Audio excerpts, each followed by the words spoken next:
1er juillet 1997, Hong Kong est rétrocédé à la Chine après un siècle et demi de domination britannique. Le territoire est placé sous le statut de région administrative spéciale.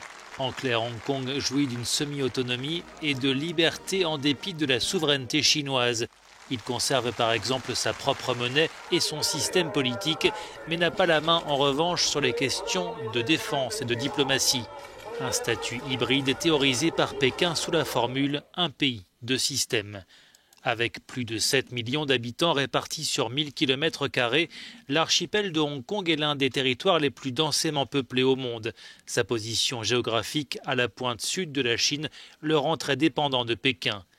Or, depuis la rétrocession britannique il y a désormais 22 ans, les Hongkongais estiment que leur autonomie est de plus en plus menacée. Régulièrement, ils se mobilisent pour défendre la démocratie et plus globalement leurs droits fondamentaux face à l'emprise de la Chine. Le 1er juillet 2003, date anniversaire du retour sous souveraineté chinoise, une marée humaine envahit les rues de Hong Kong pour dire non à un projet de loi qui menace les libertés publiques. Autre mobilisation qui témoigne de l'hostilité envers Pékin, c'est veiller aux chandelles qui se tiennent chaque année en mémoire des victimes de la répression de Tiananmen.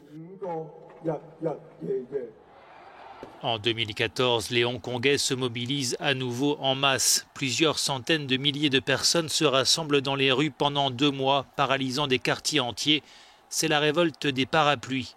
Un mouvement de masse pour défendre une fois encore la démocratie et préserver le statut spécifique de l'archipel. Les récentes manifestations témoignent encore de la volonté des Hongkongais de préserver ce qu'il leur reste d'autonomie.